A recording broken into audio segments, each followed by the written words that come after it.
Mi'raj itu bukan pergi ke langit kemana, mau pakai buruk lah, apa burung gitu. Gimana caranya?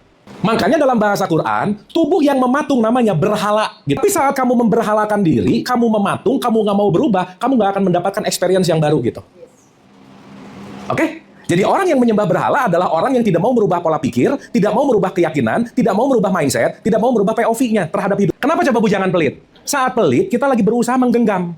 Saat menggenggam, kita susah melepaskan. Orang pelit itu susah memaafkan ujungnya. Dan susah memaafkan, membuat kita akan ada di neraka terus gitu. Jadi baper, dikit-dikit senggol bacok, sumbu pendek. Makanya, salah satu hal yang paling sulit dalam hidup adalah perubahan. Tapi kalau kita ngerti mekanismenya, oh aku tahu ini susahnya. Kita sebagai manusia dikasih dua anugerah besar sama Tuhan, sama Allah. Satu, imajinasi. Dua, memori. Dan ini nggak banyak dimiliki dan aktif di binatang-binatang, di tumbuhan. Enggak sih. Tapi dua hal besar ini justru bisa jadi killing self. Karena saat memori justru membunuh kita karena kita terlalu terjebak dengan masa lalu.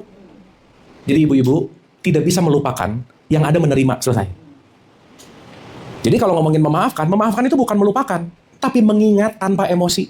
Itu namanya forgiveness. Saat aku punya kedamaian untuk misalkan untuk menjauh dulu dari keluarga, misalkan, oke? Apakah boleh aku menjauh dari keluarga sesaat untuk aku punya waktu healing, untuk aku punya tenang, untuk at least katakanlah tidak berhubungan dulu gitu? Itu kan kira-kira kan? Oke, yuk sekarang kita bahas.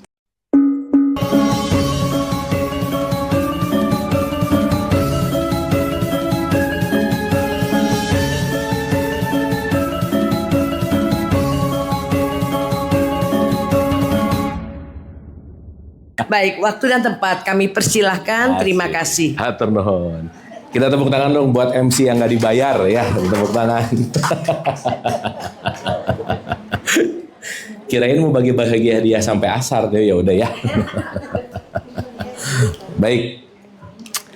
A'udzubillahi minasyaitonirrajim. Bismillahirrahmanirrahim. Rabbi a'udzubika min hamazati sayatin wa a'udzubika rabbi ayahdurun. Rabbi shrah li sadri wa yassir li amri wahlul 'uqdatam min lisani yafqahu qawli. Assalamualaikum warahmatullahi wabarakatuh. Waalaikumsalam warahmatullahi wabarakatuh. Alhamdulillahirabbil alamin, segala puja-puji milik Allah Subhanahu wa taala yang atas rahmat karunia kasih sayangnya. Alhamdulillah siang hari ini kita dikumpulkan di tempat yang mulia ini. Pertama-tama mari kita sama-sama doakan siapapun yang menjadi jalan pertemuan kita di siang hari ini selalu mendapatkan keberkahan dari Allah Subhanahu wa taala. Amin. Kita tepuk tangan dulu dong buat sahibul bait, hatur nuhun Ibu sudah menyediakan tempatnya yang kita jadi bisa bersilaturahim. Karena selalu saya ulang-ulang, motif yang ikut pengajian itu ada dua. Yang pertama pengen belajar beneran, yang kedua nebeng makan siang. Ya nggak apa-apa sih. Yang penting kita bersyukur, hatur nuhun sekali lagi. Salawat serta salam juga kita lupakan, kita sampaikan kepada seluruh nabi dan rasul, wabil khusus baginda besar kita Rasulullah Muhammad Sallallahu Alaihi Wasallam, kepada para sahabat-sahabatnya, tabiin, pemuka-pemuka agama, wali-wali Allah, pejuang-pejuang bangsa, dan senantiasa sampai kepada kita sampai akhirul zaman. Amin, amin ya Allah ya Rabbal Alamin. Ibu-ibu sehat semuanya? Alhamdulillah. Sebelum kita mulai, kita hening sejenak seperti biasa. Santai dan rileks, kita ber-Al-Fatihah dulu, membuka hati kita, menenangkan, menghadirkan, bersaksi ala hadiniyah Al-Fatihah. A'udzubillahi minasyaitonirrajim. Bismillahirrahmanirrahim. Alhamdulillahirabbil alamin, arrahmanirrahim, maliki yaumiddin. Iyyaka na'budu wa iyyaka nasta'in, ihdinas siratal mustaqim. Siratal ladzina an'amta 'alaihim ghairil maghdubi 'alaihim waladdallin. Allahumma arini al-asya'a kama hiya. Amin, amin, amin ya Allah ya Rabbal Alamin. Hatur nuhun, terima kasih. Senantiasa bisa lebih hadir utuh, lebih fokus, lebih santai, lebih rileks. Ini jam-jam bahaya belajar memang ya. Ini sangat super kritis gitu. Dan jam-jam segini tuh saya bisa jadi ngomong sendiri nanti ya. Yang lainnya meditasi ya. Jadi sebelum sesi meditasi mulai, kenapa udah pada diem ini gitu ya? Harus banyak bercanda ya. Oke, ibu-ibu, hari ini kita akan melanjutkan journey kita di silabus kita. Jadi tabel masih ada ya? Masih ingat ya? Kita hari ini akan melanjutkan tabel kita. Kita hari ini akan lebih ke sebetulnya hari ini mau masuk ke pengantar hening namanya. Jadi hari ini kita akan lebih masuk untuk mengerti dan mengalami sih sebetulnya. Karena once knowledge-nya tahu, tapi saya rasa how to-nya yang perlu kita latih gitu. Karena sekali lagi kita datang ke sini semuanya adalah mau dapat knowledge, tetapi knowledge yang tidak teraplikasi itu tidak akan terrefleksi di dalam tubuh kita gitu. Ya, kita review dulu sedikit, boleh? Boleh ya? Oke. Saya kembali dulu ke yang pernah kita bahas kemarin tentang innalillahi wa inna ilaihi rajiun. Ibu-ibu kita udah paham ya, innalillahi wa inna ilaihi rajiun itu bukan urusan mati gitu. Ya, bukan nunggu mati terus pulang, bukan. Bukan nunggu expire terus ilaihi rajiun, bukan. Tetapi ilaihi rajiun ini adalah membuat kita ada di spektrum gelombang mana gitu.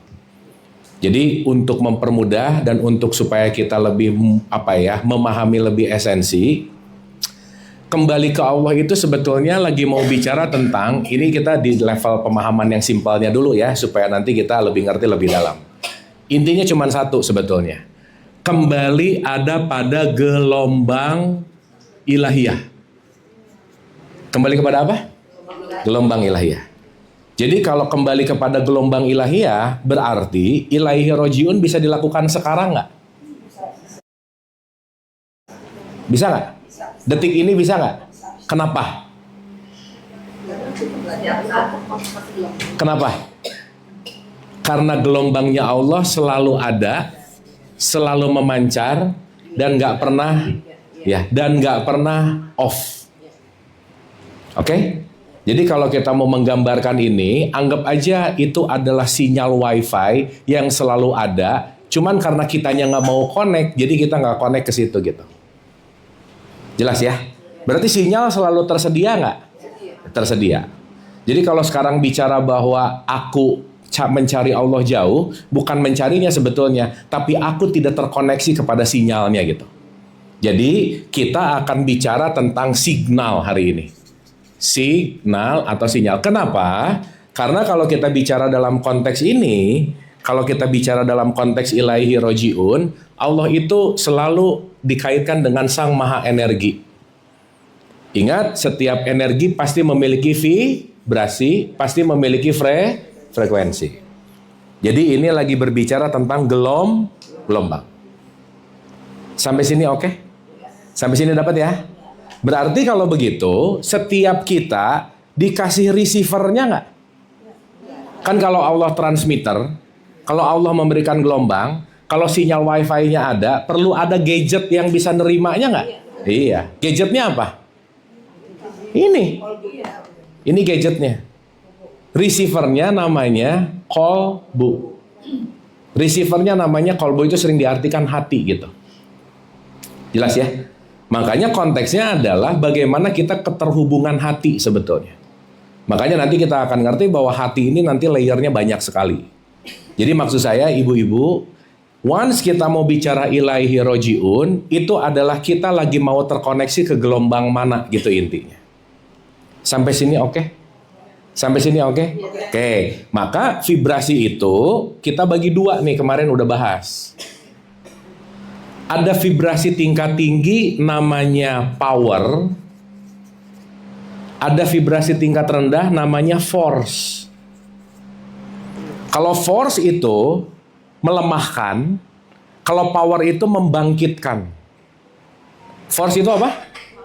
Melemahkan, kalau power membangkitkan. Jadi yang kemarin kita bahas, sedih, benci, iri, dengki, shame, guilt, itu melemahkan nggak kira-kira?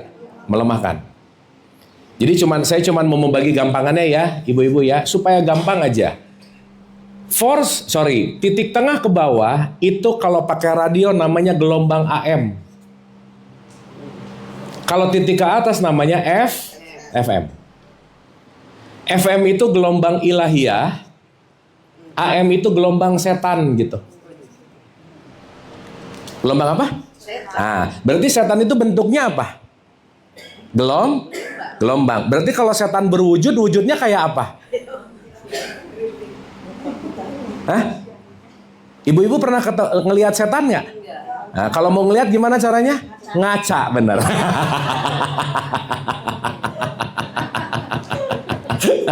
Radio bisa diisi sama Mustang FM nggak?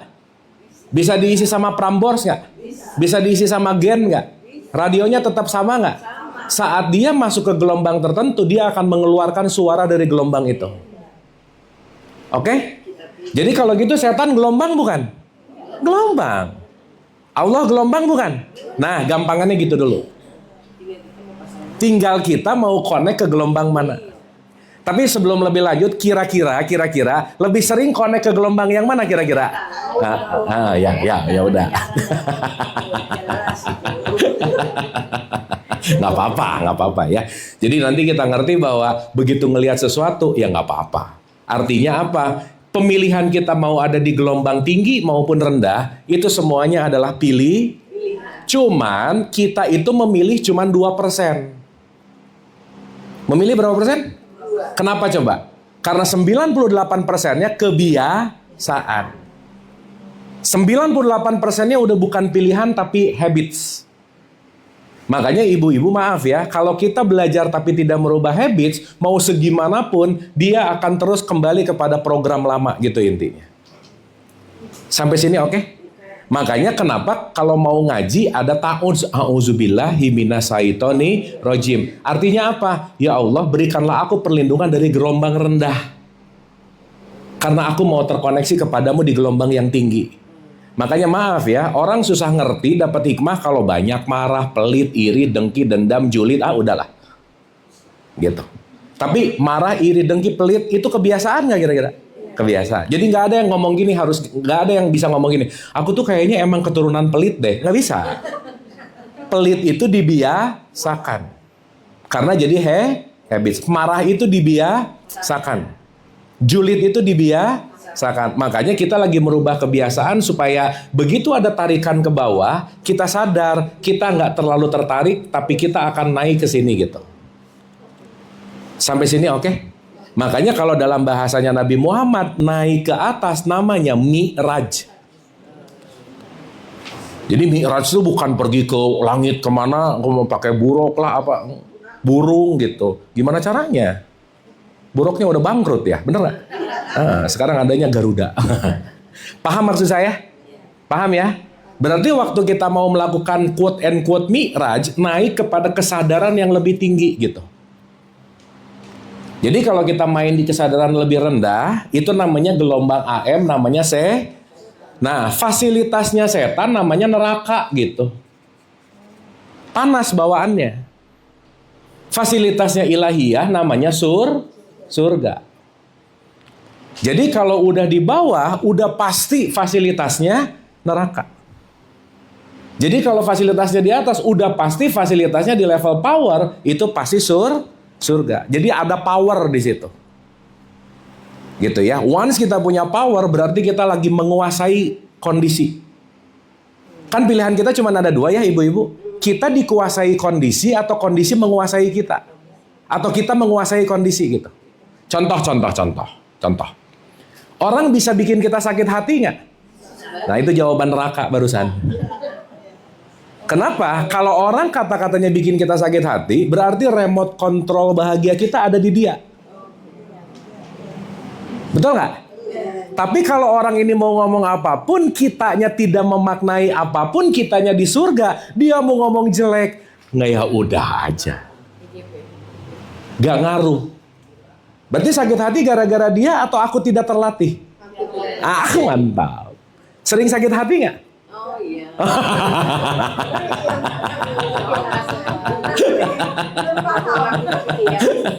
Ya, berarti kalau lagi sakit hati ada di mana?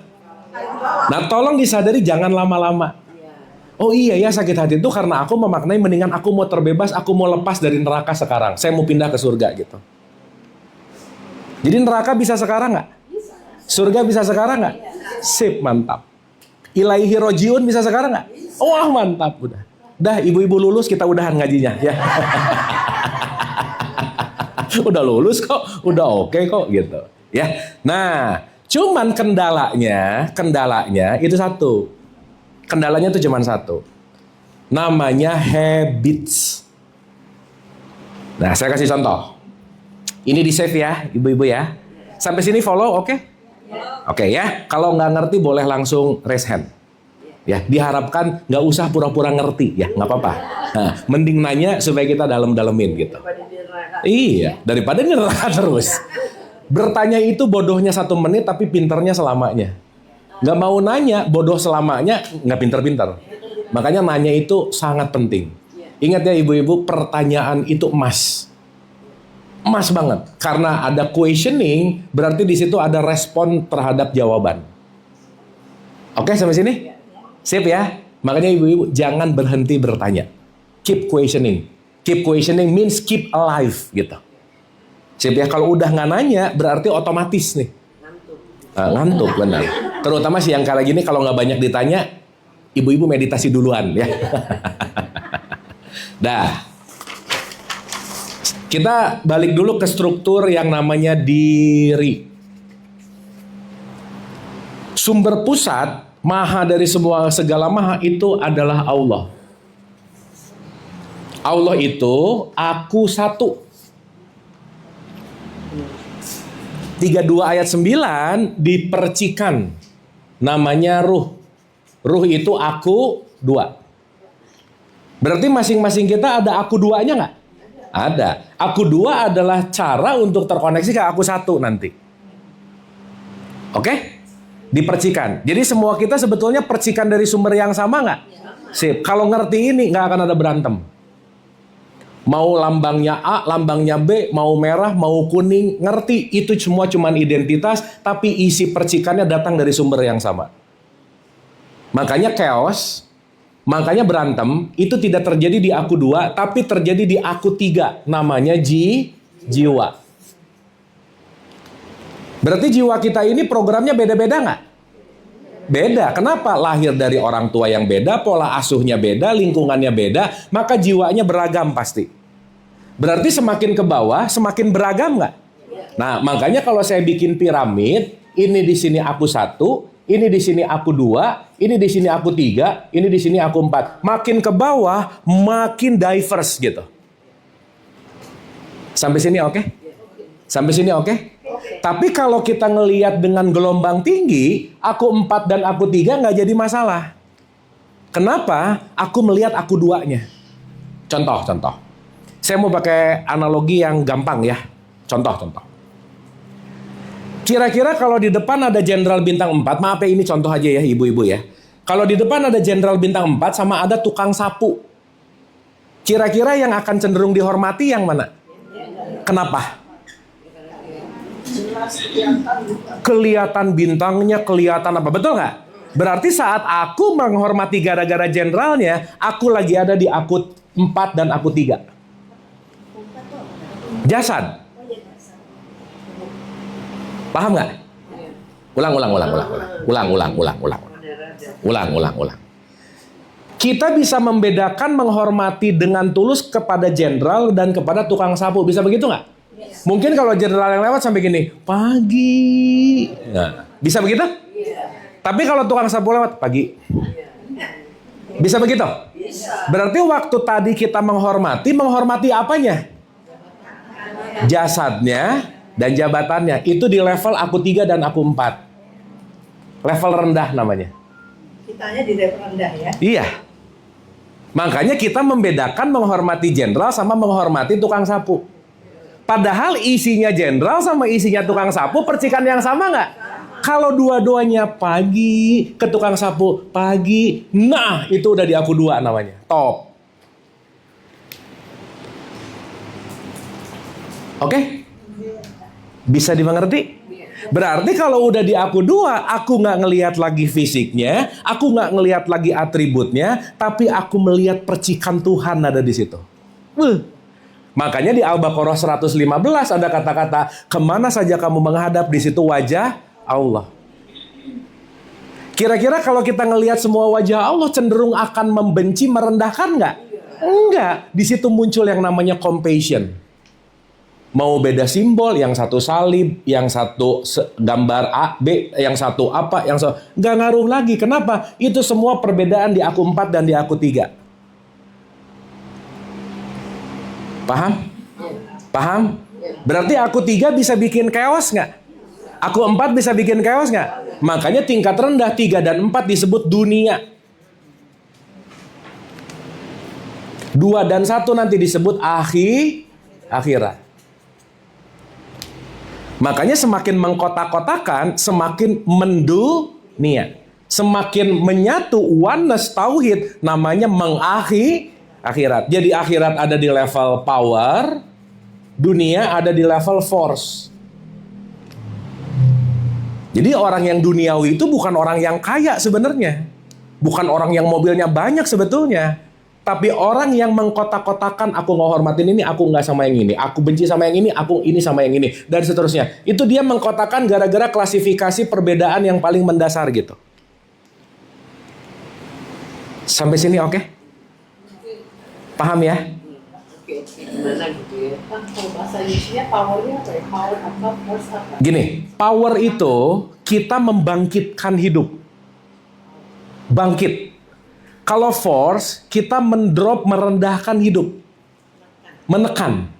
Jadi kalau di force itu kira-kira tertekan nggak? Penuh takut nggak? Penuh gelisah nggak? Penuh cemas nggak? Nah itu ada di sini. Gitu. Jadi cemas, takut, iri, dengki, bencir, wah itu tuh di level bawah aja udah. Karena kita ngelihat kotak-kotaknya. Tapi begitu aku melihat kemana saja sumber yang sama, selesai. Sampai sini oke? Dapat ya? Oke-nya ini. Oke dong, mantap. Kan udah oke lah. Sip. Nah, aku 1, 2, dan 3 dikemas dalam aku 4, namanya jasad. Jadi gampangan kata ibu-ibu, kalau ngelihat sesuatu, tolong mulai tembus pandang, oh ini aku lagi ngelihat aku 4-nya, aku nggak ngelihat aku 3-nya, aku tahu itu juga ada aku 2, dan ini pasti sumbernya dari aku 1. Kira-kira kalau ngelihat dengan gitu, akan ada respect nggak? Sip. Makanya, orang yang bisa ngelihat aku 2 di mana-mana, itulah yang disebut ketuhanan yang Maha Esa. Sifat Tuhan yang selalu menyatu pada siapapun.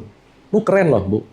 Kenapa nggak Tuhan yang Maha Esa tapi pakai ke? Karena konteksnya adalah sifat gelombang siapapun yang selalu menyatu dengan kita. Ibu-ibu, Pancasila ketuhanan atau Tuhan yang Maha Esa? Kenapa pakai ke? Saya ulang. Sifat. Mungkin kurang familiar dengan ketuhanan. Pernah nggak kita ngelihat orang lagi marah-marah? Ini kayaknya dia kesetanan deh, pernah nggak? Sifat setan lagi nyala di situ. Betul? Berarti kalau welas aslinya muncul, sifat Tuhan lagi nyala nggak? Namanya ketuhanan. Jadi kita punya potensi kesetanan nggak? Punya potensi ketuhanan nggak? Potensi mana yang lebih sering? Ini baru kali ini saya nemu setan jujur ya. Jujur ya. Bagus Bu. Kalau udah jujur udah mulai menyadari ya. Bagus ya. Mantap. Jadi ingat ya, begitu lagi ada di level-level rendah, di bawah, waduh, di level bawah nih. Neraka nih. Harapannya sadar, tidak lama-lama. Oke? Ini kendala dulu nih, saya ngomong kendala dulu. Pelan-pelan ya, pelan-pelan. Semua 1, 2, dan 3 itu terrecord di dalam jasad kita, Bu. Jadi perlu disadari, mau itu trauma, mau itu apapun yang dialami dan dirasakan, tubuh kita merekam semuanya. Our body keep the score. Tubuh tuh gak akan pernah lupa, karena dia recording anything. Sehingga, lama-lama tubuh ini karena dia merecord, akhirnya dia memiliki program yang fix. Artinya kalau tubuhnya udah fix, tubuhnya udah punya program, tubuh ini akhirnya mengendalikan semuanya. Contoh. Semua perilaku kita, mau dari ucapan, perilaku, tangan, kaki, dan lain-lain, itu didasari oleh habits fix di dalam tubuh kita. Saya kasih contoh. Kalau orang udah kebiasaan marah, itu nggak mikir, nggak nyadar, ada apa-apa, marah aja dulu. Betul nggak Bu?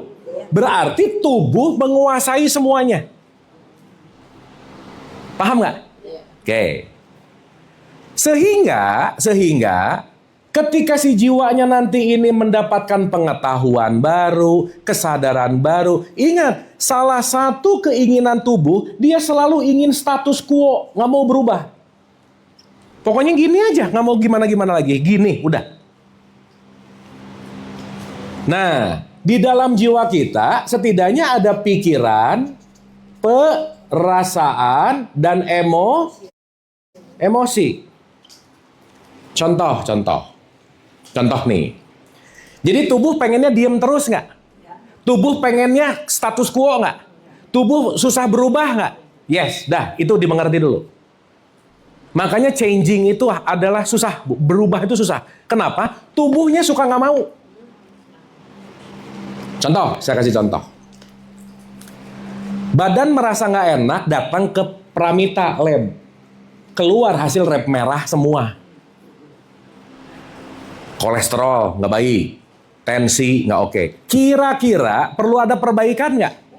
Sip. Dari hasil ini saya harus berubah, betul? Oke.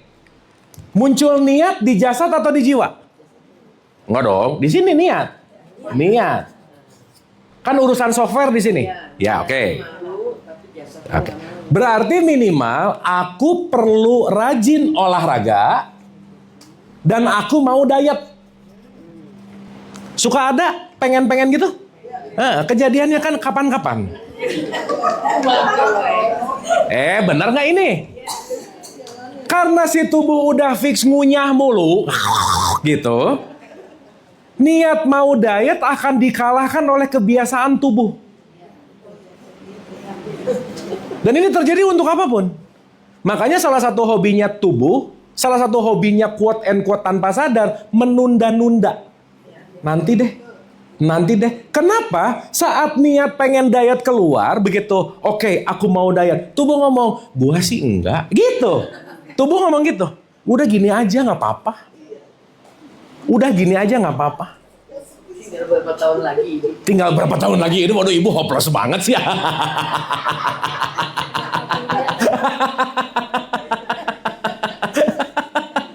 Tapi bagus ya, itu komen ibu. Udahlah ya, kata tuh bener sih. Udahlah, tinggal berapa tahun lagi hidup, udahlah gitu. Iya, semua di sini ya. Udah 70 tahun. Iya. Tapi jangan gitu atuh Bu. Jangan ya. Jangan ya, semangat ya. Udah jangan hopeless gitu. Udahlah paling 5 tahun. Jangan ya. Jangan. Soalnya kalau 5 tahun enggak juga, 10 tahun ke depan merah terus prodianya gitu. Menderita gitu intinya. Ya. Oke sampai sini? Oke, paham? Berarti the biggest obstacle in life sebenarnya apa? Habits tubuh ini musuh nih, quote and quote. Makanya dalam bahasa Quran, tubuh yang mematung namanya berhala gitu. Berhala tuh bukan di rumah ada patung nih, ini penyembah berhala, bukan. Tetapi saat kamu memberhalakan diri, kamu mematung, kamu nggak mau berubah, kamu nggak akan mendapatkan experience yang baru gitu. Oke? Jadi orang yang menyembah berhala adalah orang yang tidak mau merubah pola pikir, tidak mau merubah keyakinan, tidak mau merubah mindset, tidak mau merubah POV-nya terhadap hidup. Pasti menderita. Rata-rata orang yang nggak mau berubah, rata-rata gini, aduh kalau dulu aja terus. Aduh kalau dulu lagi. Berarti hidup di masa lalu. Kira-kira hidup di masa lalu, itu kira-kira ada di frekuensi rendah atau tinggi? Nah mantap. Rata-rata susah menerima kenyataan. Ini kalau tadi ngomongin pejabat nih misalnya, ini disebut post power syndrome gitu. Biasa dihormati, setelah turun gak ada yang mau hormati. Kenapa ya gitu misalnya. Hormat sendiri di kaca. Saking gak ada yang menghormati, saya mau menghormati diri lah gitu. Oke sampai sini ibu-ibu. Paham? Paham? Nah, sekarang saya tanya. Siang hari ini ibu-ibu dapat nutrisi pikiran nggak? Dapat niat baru nggak? Tapi ingat tubuhnya belum connect. Belum. Jadi jangan pulang dari sini ya rata-rata, bukan rata-rata sih suka ada gini, pulang pengajian tuh, ih aku soleha, ih belum. Belum. Abis hatam, aku udah, belum. Kenapa? Baru bunyi, baru tahu, tapi belum diinstal ke tubuh. Makanya pengetahuan akhlaknya tinggi, tapi tubuhnya karena tersistem tidak berakhlak, orang yang ahli ilmu akhlak belum tentu akhlaknya bagus. Betul nggak? Jadi yang penting ngaji hatamnya atau diaplikasikannya. Dua-duanya kan harus ada ngajinya juga. Aduh, gawat ini. Dua-duanya. Ini kan belajar. Pulang diaplikasi. Jadi kalau sekarang dicatat tutup catatan ketemu bulan depan nyatat lagi, tapi di antara ketemuan ngaji nggak dirubah, nggak akan ada changing gitu. Oke? Maka PR besar kita adalah melatih ulang tubuh ini. Ayo Bu, ini udah prodia merah nih. Kita minggu depan diet yuk. Kita minggu depan olahraga. Oke nggak? Enggak. Pasti gitu Bu, awal-awal. Berarti perlu ada pemaksaan sedikit nggak? Itu namanya willpower, tekad. Kalau nggak ada tekad, ini nggak mau berubah blas, udah. Dia tuh senangnya gitu, nggak mau berubah, nggak mau ngapa-ngapain. Makanya tingkat si kemageran tubuh itu tinggi biasanya. Sementara makin tubuh mager, emosi makin nggak oke. Yang kemarin saya bilang, ibu-ibu kalau lagi nggak enak hati, lagi bete, lagi apa, gerak sok, lari-lari kek, cuci piring kek, apa. Yang penting gerak. Kenapa? Dengan gerak, emosi yang disebut energi in motion, dia akan lebih bisa tidak mampet gitu kira-kira. Gerak. Oke sampai sini? Ibu tahu ceritanya ibunya Aderai nggak? Ibunya Aderai itu disimpan di lantai 2. Ada orang ngomong, ih dasar anak, wah dinyinyirin, suruh jalan. Justru makin tua nggak makin gerak, ototnya nggak makin oke, tubuh fisiknya nggak makin nggak makin digerakkan. Oke sampai sini? Sip ya? Jadi gerak perlu nggak? Tapi kalau bisa geraknya jangan mulut aja gitu. Itu namanya ngunyah. Kalau nggak ngomel, ngunyah. Aku gerak kok tiap hari apa? Mulutnya? Iya sih nggak apa-apa juga sih gitu. Tapi maksudnya ini kita lagi berbicara dalam konteks in a physical world gitu. Oke Bu? Jadi our biggest enemy siapa? Ini nih. Ya, dah titik. Sip ya. Jadi memang menarik sih. Kita terinstal seperti ini, kita disuruh menginstal ulang. Tapi fact-nya ibu-ibu, faktanya, maaf ya, maaf banget. Setelah 50 tahun memang perubahan ini memang rada susah. Iya, serius. Kenapa? Karena kalau dalam bahasanya disebut ini udah fired and wired, dia udah mengerak, dia udah memberhala sekitar 50-60 tahun, udah gitu-gitu terus. Rutenya di situ terus. Mau bikin rute baru tuh udah susah. Gimana dong sama kita yang 70? Oh ya nggak apa-apa. Tapi bukan berarti, ibu jangan hopeless lagi, jangan. Awas. Pokoknya nggak boleh ngomong aku udah 70, apalagi tadi Allah paling 5 tahun lagi, jangan. Kalau mindset gitu udah nggak usah belajar lah, udah. jangan. Tapi yang jadikan lagu ini yang bisa nempel ya. Iya. Buat saya. Iya. Itu yang dibilang habitnya itu kita mesti rubah. Jadi yang negatif itu dibuang. Betul. Sejak itu setiap kali saya ngomong sama driver saya, jadi udah deh, jangan kita buang aja, itu nggak penting. Yang nggak penting dibuang. Itu yang paling saya nempel sih. Oke, keren. Kita tepuk tangan dulu dong, mantap banget. Berarti pelajaran ini teraplikasi. Paling tidak. Kalau saya paling ingat sama Kang Abu adalah jangan pelit. Itu yang nanti. Sip, mantap. Kenapa coba Bu jangan pelit? Saat pelit, kita lagi berusaha menggenggam. Saat menggenggam, kita susah melepaskan. Orang pelit itu susah memaafkan ujungnya. Dan susah memaafkan, membuat kita akan ada di neraka terus gitu. Jadi baper, dikit-dikit senggol bacok, sumbu pendek, udah. Ya, tapi nggak apa-apa 5 tahun lagi sih, nggak apa-apa juga. Bu, nih, contoh ya, nih. Ini dari awal saya datang ke sini, ini berdua terus Bu. Serius? Bener. Ini nggak ada sendiri. Ini kan lagi dikerokin ya. Tapi meskipun dikerokinnya 3 terus sih. Sekarang saya tanya. Nanti minggu depan, bulan depan, 2 bulan ke depan, ini ada perubahan nggak? Ini namanya membatu, memberhala. Inilah menyembah berhala tuh mematung. Gini aja terus, nggak berubah. Paham ya? Sip ya? Jadi bukan di rumah ada yang ini penyembah berhala. Bukan. Bukan itu poinnya gitu. Siap ibu-ibu?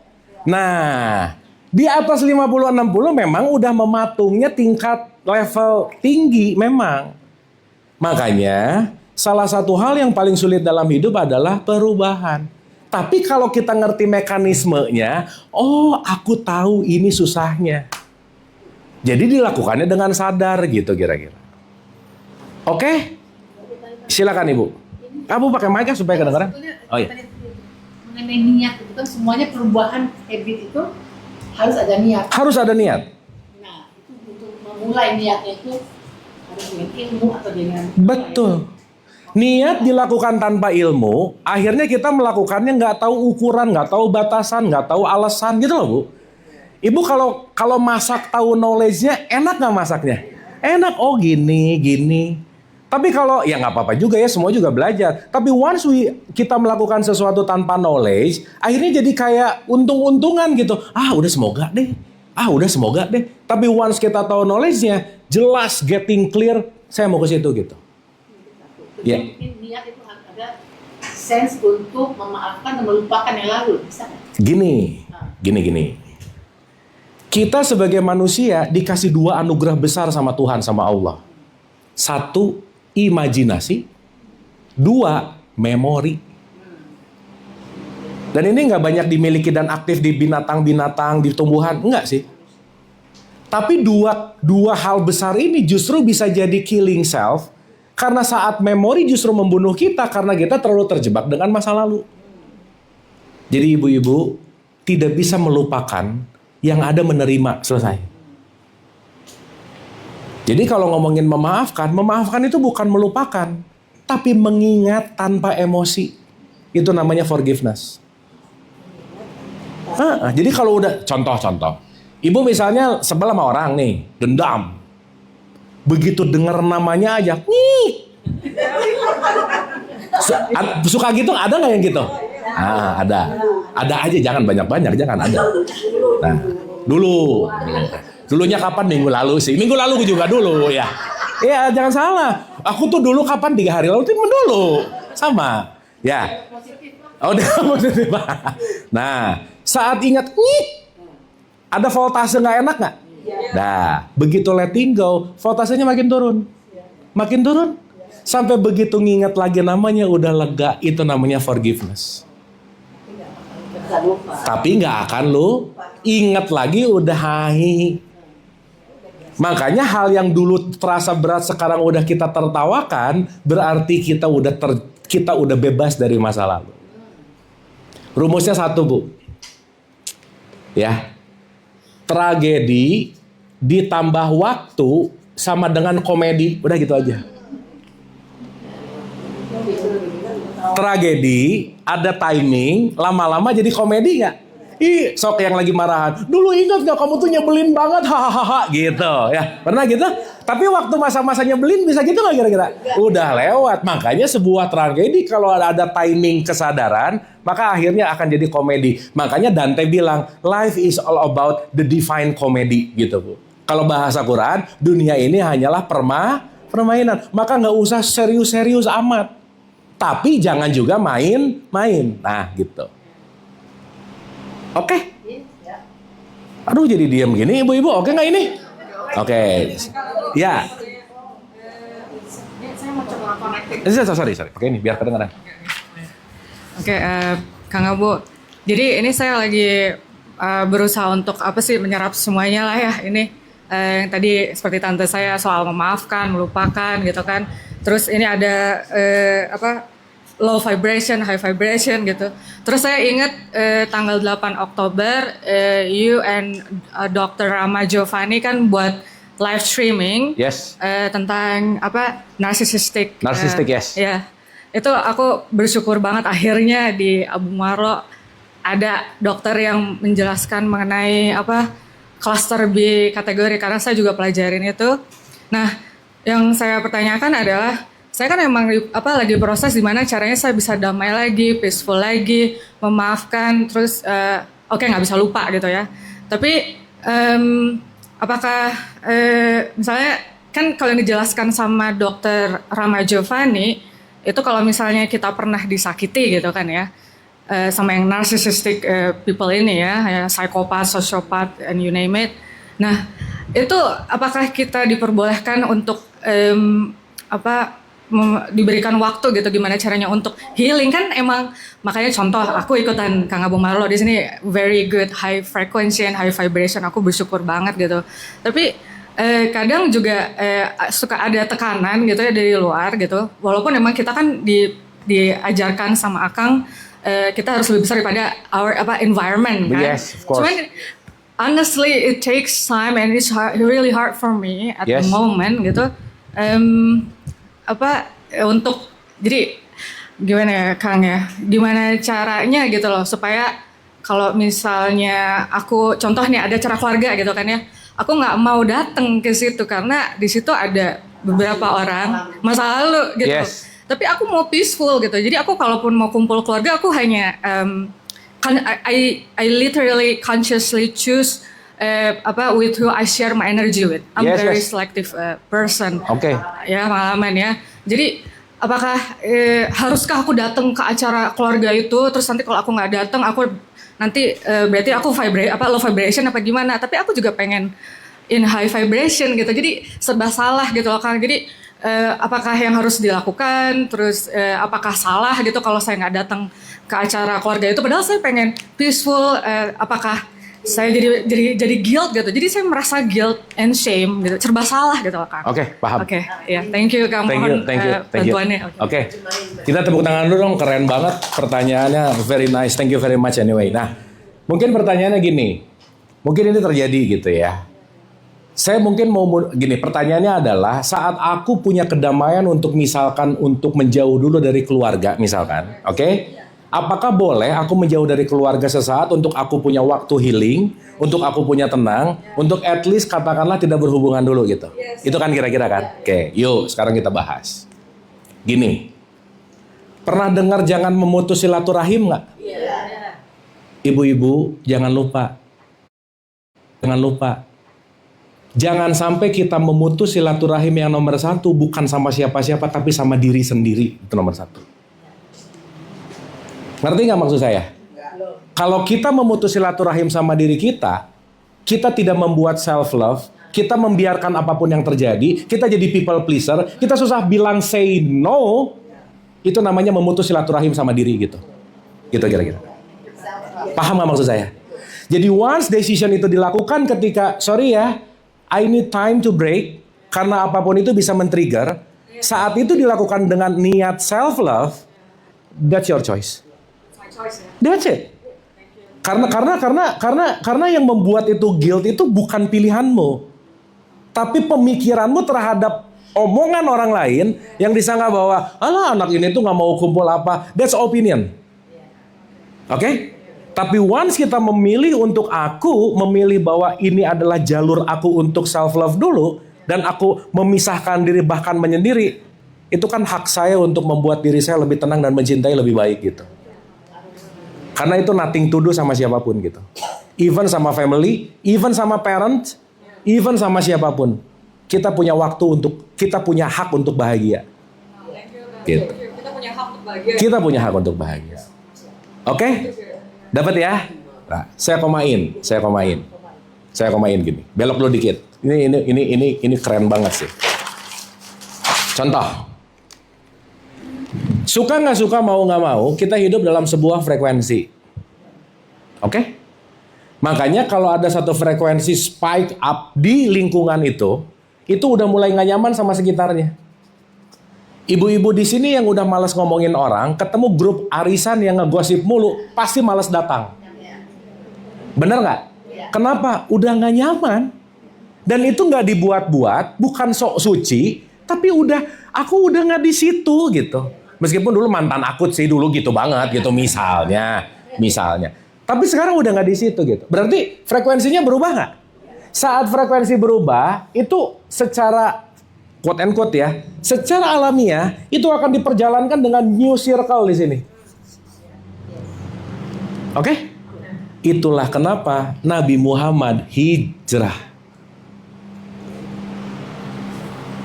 Jadi perlu hijrah nggak? Iya dong. Ingat ya, hijrah itu bukan urusan pindah dari baju hitam jadi baju putih, bukan. Hijrah itu fashion, yang boleh-boleh juga sih. Boleh-boleh juga. Tetapi point of view-nya adalah hijrah itu artinya apa? Bagaimana aku melakukan sebuah perjalanan untuk quote and quote salah satunya, let's say, menjauh sesaat untuk menguatkan dengan penuh dengan self-love. Once we heal, kita akan come back stronger gitu kira-kira. Tapi harus comeback. Enggak juga. Kan our choice ya. Kan rumus kita ingat nggak? My life is my making. Titik. My choice. That's your choice. Tetapi nggak bisa lepas dari konsekuensi. That's it. Konsekuensinya menghening, berarti komunikasi nggak terlalu bagus dan oke. Saat itu membuat kita lebih healing, lebih sehat dulu, karena once nanti kita udah lebih kuat, everything gonna be okay gitu. Gitu kira-kira. Oke ya. Tapi moving forward-nya harus ada. Kenapa? Tindakan moving forward-nya harus ada. Oh iya dong. Dengan anger, dengan memories yang itu. Betul. Gini, kita akan lebih mudah menerima saat tidak ada trigger dari luar. Betul nggak? Makanya Nabi Muhammad kholwat, ada retret, ada healing, ada Ramadan. Itu kan sebetulnya lagi menjauhkan dari sirkular yang kebiasaan. Itu poinnya. Makanya point of view dari kita, ibu-ibu nggak usah jauh-jauh. Ini kan kita lagi kholwat ini. Biasanya jam 1 hari-hari ngapain? Jam segini, bener nggak? Sekarang nggak gitu. Meskipun kebiasaannya mungkin, tapi ibu-ibu sekarang niat kesini kholwat karena kenapa? Saya hari ini mau melakukan sesuatu yang tidak biasa saya lakukan kemarin. Betul nggak? Berarti ini lagi dalam rangka breaking old habits nggak?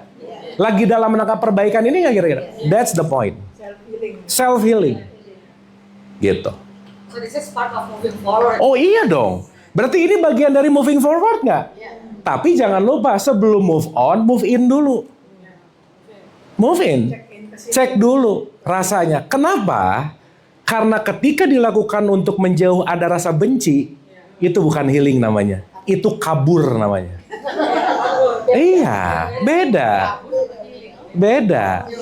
So I want to address this. So I'm not doing kabur ya. Yeah. Tapi I'm doing self healing. Tapi bukan berarti aku harus ngayain keluarga. Oke, aku harus datang ke acara ini ya. This is your duty. Because you're part of the family. Lu gimana sih nggak datang? Iya, iya.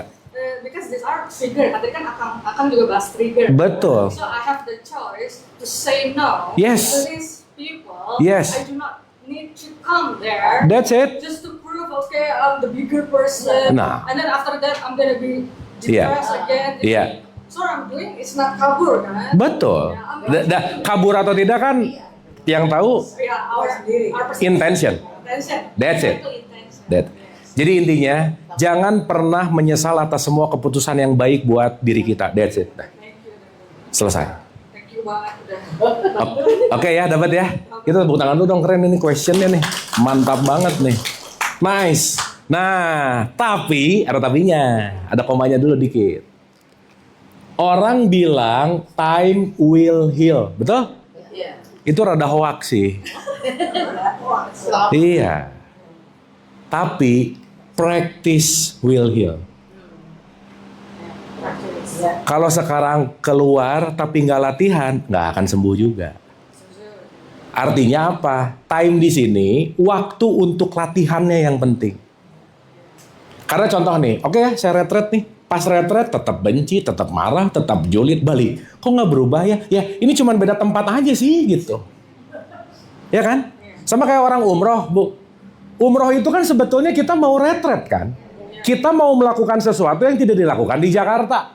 Supaya pulang-pulang breaking old habits jadi diri yang baru, betul nggak? Ya elah, di sini selfie, di sana selfie. Di sini belanja, di sana shopping. Apa bedanya? Cuman beda tempat misalkan. Sehingga kata-kata konteks di mana kita melakukan hijrah, kita melakukan yang namanya healing, apapun itu namanya, point of view-nya adalah kita menyepi sesaat untuk latihan menyembuhkan. Jadi bukan hanya timing, tapi praktisnya. Gitu kira-kira. But we cannot push people to in 1 month after being abused. Nggak bisa. Itu 1 month ini lagi get back up lagi. Nggak bisa. So enjoy your time. Tapi tahu bahwa this is quality time yang ada escalating to the good progress gitu. Tapi anyway nggak usah dipaksa juga, gitu. Karena kan prosesnya nanti kita akan ngerti bahwa pelepasan itu memang perlu pelatihan dan pengertian gitu. Itu sih poinnya. Dan aku juga agree sama Kang Abu Marlo, aku reflect gitu, ingat lagi ada beberapa orang ya. Years ago, ketika aku berbicara tentang nama dia lagi, itu emang aku udah gak ketiga emotion lagi. Yes. Cuman emang ada beberapa orang juga yang Masih. figure-nya aku aja masih ada tremor because Iya. I'm talking to you right now. Yes. Bayang gitu. Iya. Jadi tapi still aku Pasti. proses gitu. Pasti. Yang penting jangan berhenti berproses. That's it. Ya. Change. Ingat 1 milimeter langkah pun proses. Dan hargai setiap proses sekecil apapun, bersyukur. Thanks to yourself gitu. Artinya aku sudah berproses yang asalnya 100, sekarang jadi 99,9, still progress. Oke? Oke, mantap. Sip. Jadi ibu-ibu maaf ya, sering dengar nggak di posting-postingan orang healing gitu? Mereka tuh bukan healing sih, banyak pikiran aja sebenarnya ya, cuman pergi gitu. Sama aja di sana puyang juga gitu. Beda ya. Beda nih. Karena konteks yang namanya healing, konteks yang namanya hijrah, point of view-nya adalah come back with new habits gitu. Itu poin. The power instead of force. Betul, lebih memilih power daripada force gitu. With new habits. Maaf ya, kita udah berapa waktu gitu belajar gini. Saya mau nanya dulu, ada something change nggak kira-kira? Iya dong. Kalau ini nggak ada perubahan 0,00001%, kita mending udahan ngajinya, Bu. Iya, quote and quote, udahan tuh dalam artian kalau ini tidak terbukti dalam konteks perubahan, berarti maaf banget, tidak ada hasil yang salah, yang ada proses yang main-main gitu kira-kira. Oke. Sip. Aduh jadi diam gini, ini oke nggak?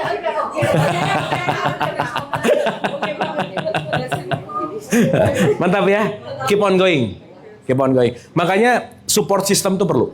Support system ya, perlu ya. Support system tuh perlu. Support system. Yes. Thank you so much. Jadi kita jangan terjebak sama stigma, doktrin, dogma yang ABC, tapi once kita perlu healing, run, udah. Gitu. Karena nanti di sini ada ABC stigma, udahlah. Gitu. Kenapa? Karena orang lain nggak tahu apa yang kita rasain, that's it. Dah. Sip ya? Jadi rumusnya my life is my making. Titik. Our choice. Dah. Titik.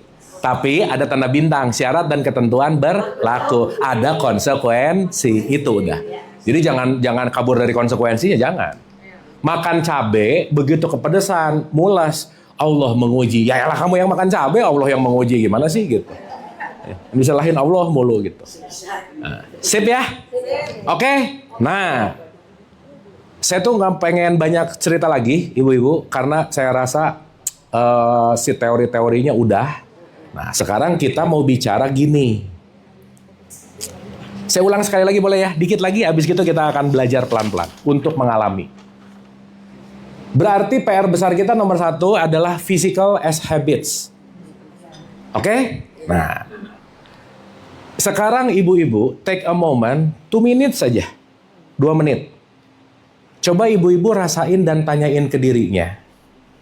Apa sih kira-kira habits yang selama ini nggak oke, yang kira-kira kayaknya harus saya rubah deh. Coba dirasain ke dirinya.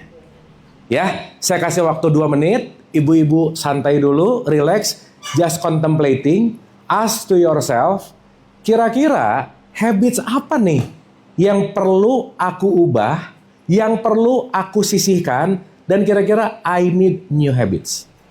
Oke, kita silent 2 menit, santai dan relax, silahkan untuk reflecting to self. Silahkan. Santai aja. 3 menit lah, 3 menit supaya lebih panjang.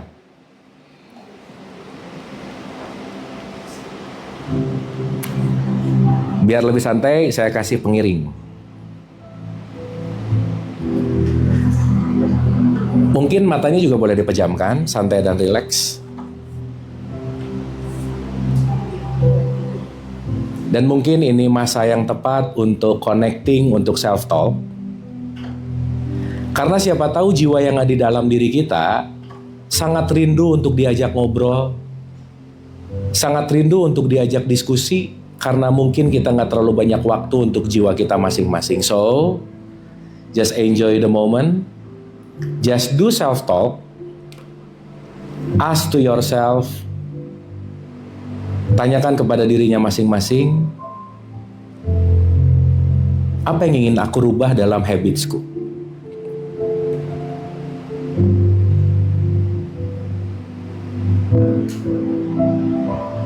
Sesekali boleh ditarik nafasnya perlahan dan dibuang perlahan supaya lebih rileks.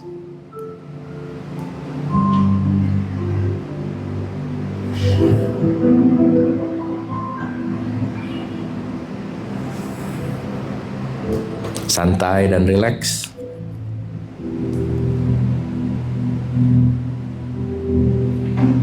Enjoy the moment.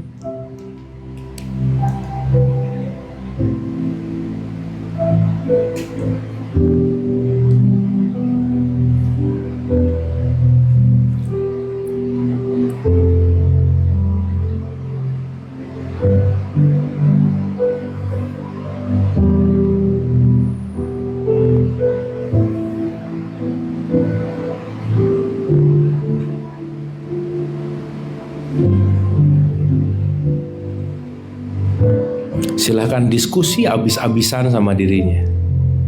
Ngobrol. Self-talk. Tanya. Kamu kenapa? Mungkin lebih dalam lagi boleh ditanya, apa yang sih yang lagi gak enak sekarang? Yang lagi gak nyaman sekarang? Coba kasih perhatian sama jiwanya, silahkan.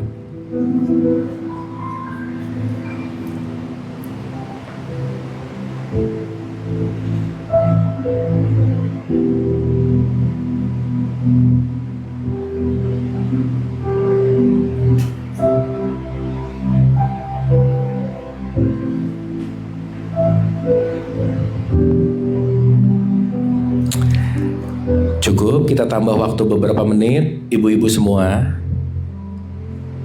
Selami lagi dirinya dan rasakan apa yang berat dalam 30 hari atau 60 hari belakangan ini yang merasa tidak nyaman, gak enak, kesal, sedih, marah. At least apa sih yang akhir-akhir ini sangat mengganggu? Coba dicari, dirasakan, dan ditelaah, silahkan.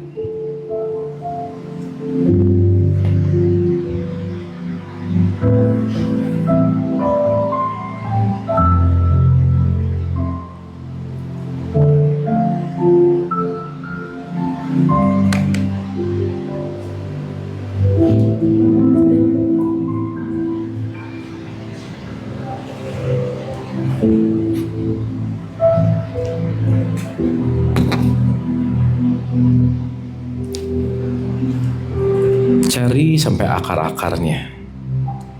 Kenapa aku gini? Apa ya alasannya? Apa ya yang men-trigger? Kenapa berat banget? Gak nyaman banget? Yuk ngobrol sama dirinya.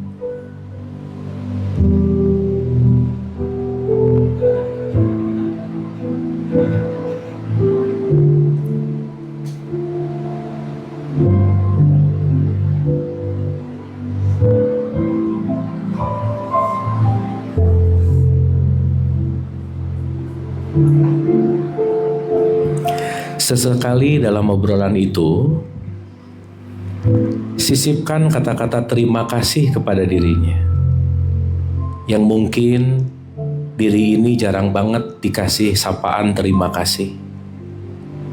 Just say thanks. dengan sepenuh hati, sedalam jiwa untuk berterima kasih.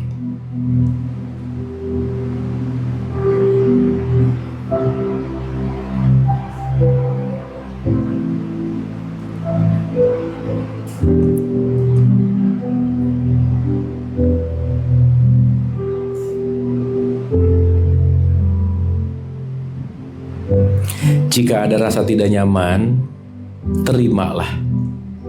Jangan ditolak. Dan akui aku sedang merasakan ini. Akui dan terima.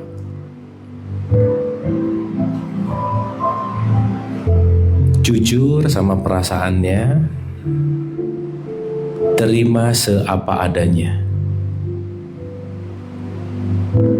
It's okay to not be okay.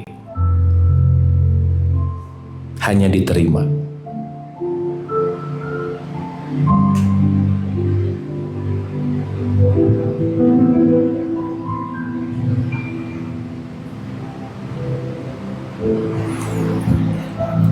Santai dan rileks, enjoy.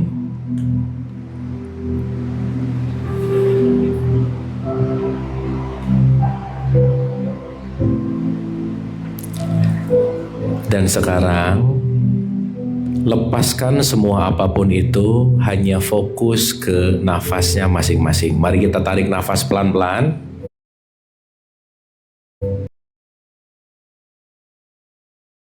Dibuang pelan-pelan, santai dan rileks.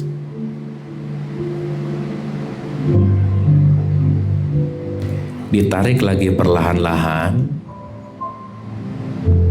Santai dan rileks. Dibuang perlahan-lahan. Tubuh dan jiwa akan lebih rileks ketika nafas kita panjang dan lambat. Yuk ditarik pelan-pelan.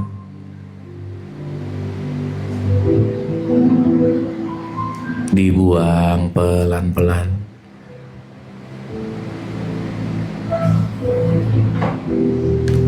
Beberapa kali lagi ya, ditarik pelan-pelan, santai, rileks.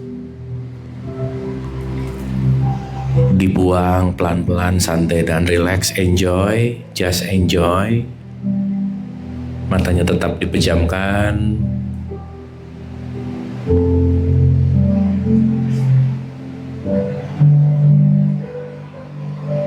Santai dan rileks.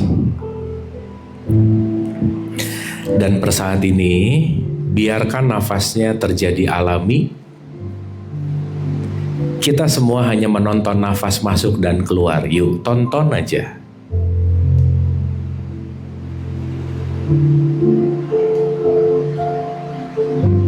Setiap nafas masuk, iringi dalam hati, bersyukur, berterima kasih.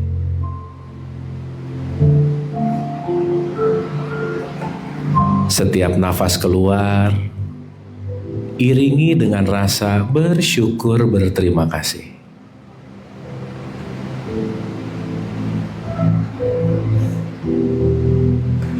Syukurilah per saat ini aku hidup.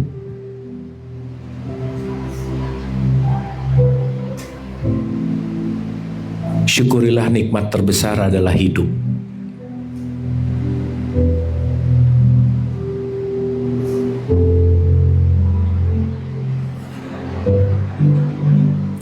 Jika ada pikiran ke masa depan, ke masa lalu, kembali ke nafas. Silahkan, hanya saksikan nafas. Hanya perhatikan nafas keluar dan masuk sambil bersyukur, berterima kasih.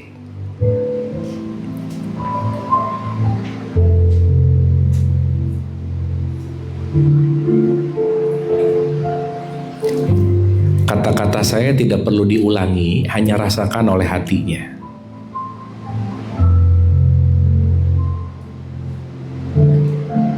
Rasakan aja ya, rasain aja. Dear myself, I'm sorry. Please forgive me. Thank you. and I love you.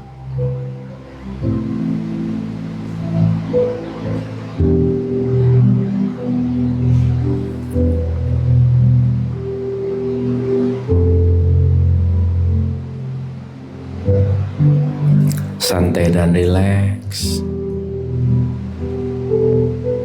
I'm sorry. Please forgive me.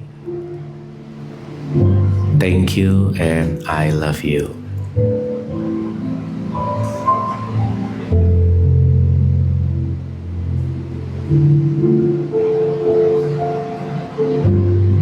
Nikmati saat-saat ini.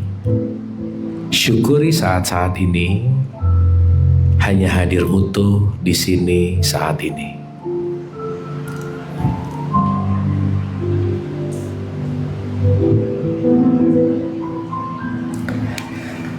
Tidak tergesa-gesa, kita tarik nafas perlahan-lahan melalui hidung.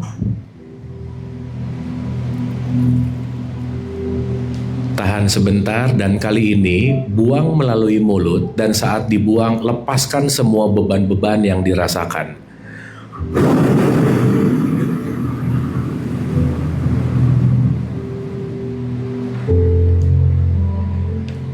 Tarik lagi melalui hidung agak lebih dalam.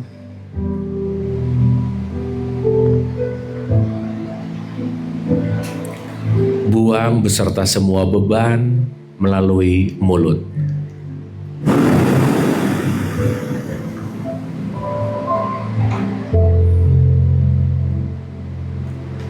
Tarik lagi melalui hidung pelan-lahan.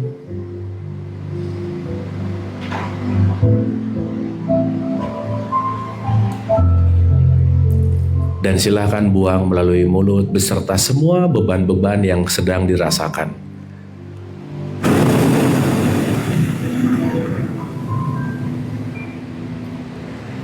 Silakan lakukan berulang-ulang.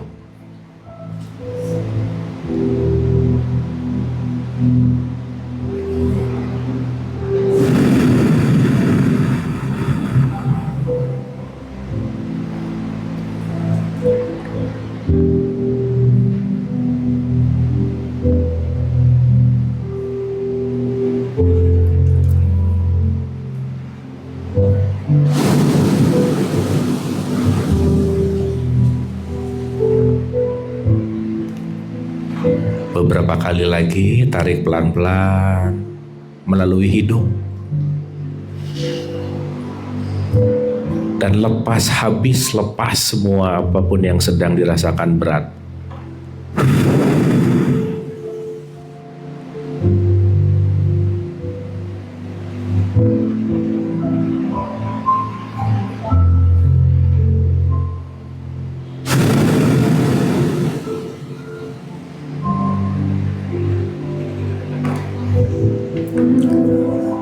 Santai dan rileks.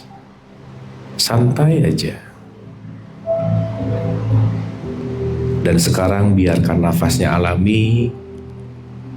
Kita kembali menyaksikan nafas sambil bersyukur, berterima kasih.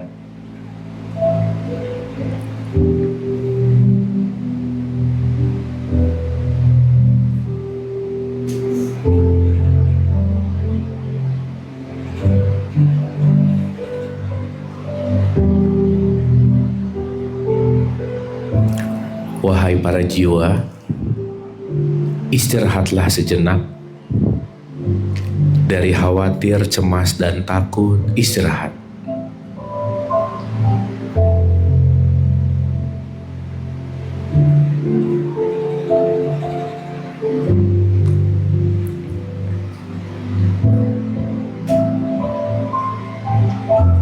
Santai dan rileks.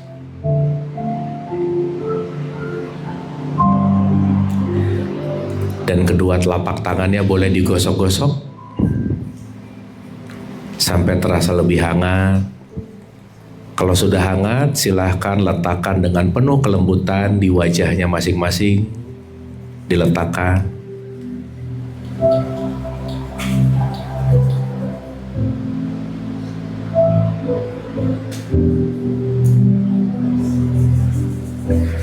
Sekali lagi boleh digosok-gosok agak lebih hangat. Kita letakkan lagi di wajah kita, penuh dengan lembut dan kasih sayang.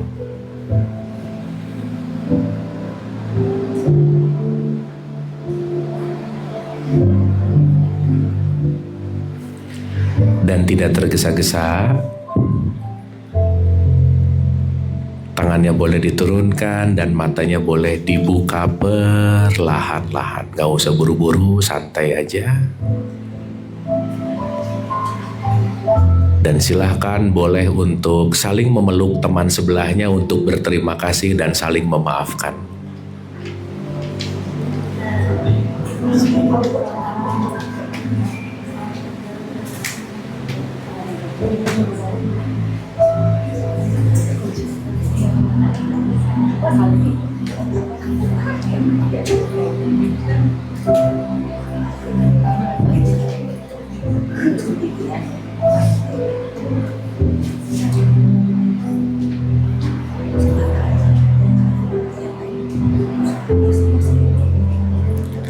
Terima kasih dan kita tepuk tangan buat kita semua. Ada feel calming, lebih rileks ya. Nah, sampai nanti kita ketemuan di pertemuan berikutnya, saya boleh kasih PR nggak ibu-ibu? Ingat kan perlu dilatih ya. Nah, PR-nya sederhana banget, sederhana banget. Cukup 3 menit, nggak usah lama-lama. Lebih lama boleh sih, tapi only 3 minutes. Dah. Saat bangun tidur dan saat mau tidur, diam dulu kayak tadi hanya untuk terima kasih, embracing, bersyukur, baru bobo. Bangun, terima kasih, embracing, baru pegang handphone. Baru ngapa-ngapain. Jadi 3 minutes before and after bed, itu kalau boleh tolong dilatih. Ini yang disebut me time.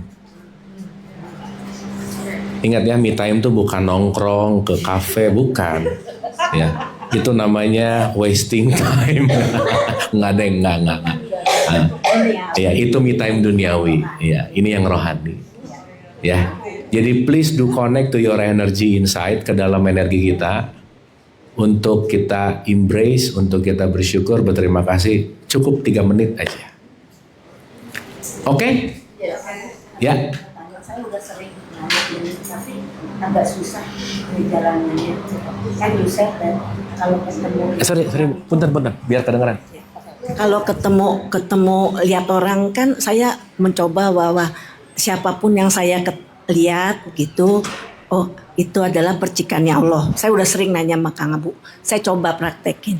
Tapi waktu umpamanya ngelihat orang tuh yang maki-maki ya, pokoknya kasar sekali, atau yang melakukan hal yang kurang baik di mata in general terms, saya agak susah lihat. Masa iya ya dia percikannya Allah, kok kayak gitu percikannya Allah. Nah, itu tuh masih agak susah. Tapi kalau lihat orang cuman jabatan, oh no problem, bahwa dia nggak, I treat them the same. Tapi kalau ngelihat orang yang kayak gitu tuh, yang kan di jalan tuh maki-maki gitu, saya bingung. Masa ya kayak gitu percikannya Allah. Jadi akhirnya timbul lagi judgement saya gitu kan, nggak baik ya. Tapi I can help it gitu. Belum bisa sepenuhnya menerima ya, gimana pun dia percikannya Allah gitu. Gitu aja Kang Bu, gimana caranya? Ya oke. Makasih Bu. Wah keren nih. Allah hadir pada Musa dan Allah hadir pada Fir'aun, betul nggak Bu? Dan dua-duanya pasti pelajaran buat kita. Gitu. Jadi percikannya itu selalu hadir dalam many form.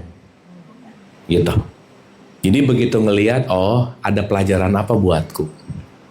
Karena itu juga urusan konsekuensi. Tapi kita dipertontonkan itu kan berarti ada apa nih yang untuk bisa diikro gitu.